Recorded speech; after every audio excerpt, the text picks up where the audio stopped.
It's time for an upgrade. And I don't mean a hairpiece for my bald head. It's time to upgrade my ancient mobile device. Recent games are more spec hungry, and my Galaxy S7 is showing its age. So today I'm doing something a little different. I'm reviewing my latest purchase of the Razer phone, a beast of a device that promises future Android gameplay adventures. The Razer phone is available now for $699 plus tax, so let's see if this purchase was worth eating cup noodle for the next year.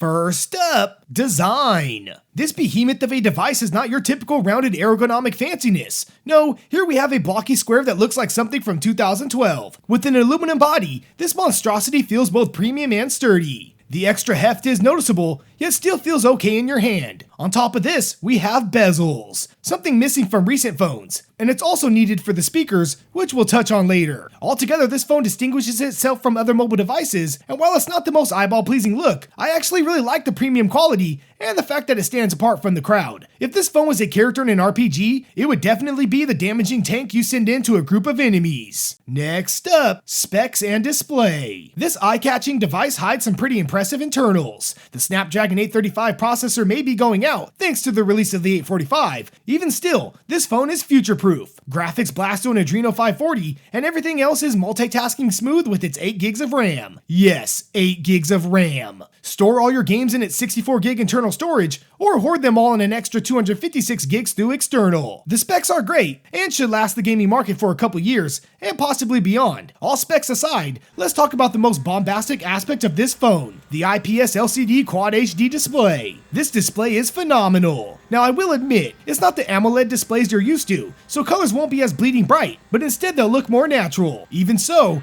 bow down, because we are not worthy of its high refresh rate. This freaking phone has a refresh rate of 120 Hz. That's damn near PC monitor specs. It's the same screen Razer uses in their gaming laptops, and this is exactly what this phone does best. Ultra uber gamerific gaming. Playing my favorite games at 120 Hz, 60 frames per second, is a gift from Asgard. I hadn't realized the true capacity of mobile games until I cranked up the specs and witnessed action-blasting gameplay. Not all games are optimized for this display, but even at 60 Hz, you can still enjoy its quality prowess. Games like Final Fantasy XV Pocket Edition look beautiful, and others like Arena of Valor is as smooth as butter. Razer has heralded this device as a phone made for gamers. With these specs and this display, I have to say, they did not disappoint. A quick comparison reveals this device as the PC elitist of mobile phones. Finally, everything else. The Razer phone runs the most bare-bones stock Android, and it's all the better for it. It also comes with Nova Launcher Prime for those interested in customizability. The 4000 mAh battery ensures longevity, and the quick charge enables 0 to 50% battery in around 15 to 20 minutes. The camera is 12 megapixels, sounds good, but admittedly it's not the best camera on the market. I rarely use my camera anyway, but for others, that may be a turnoff. But above all else, this eardrum-bursting device has 2 front-facing speakers that will make your grandpa turn down his hearing aid.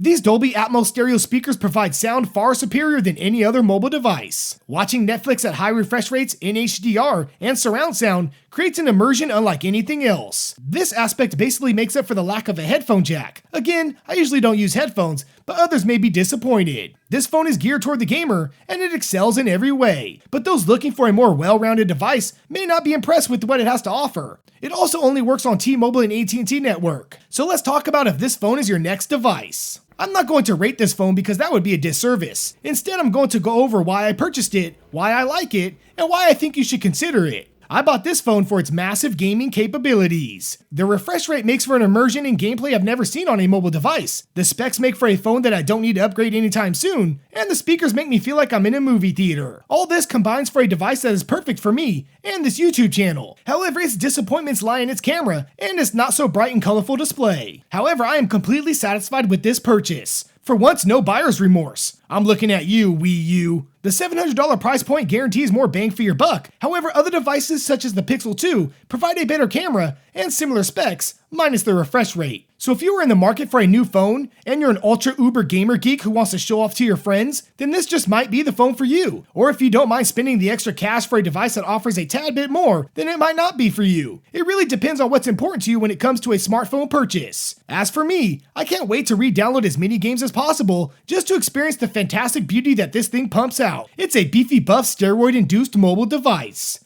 As always, thanks for watching Tiny Little Games. Please subscribe to support my channel, like for more mobile games, and ring that notification bell for video updates. It's time for me to go grocery shopping.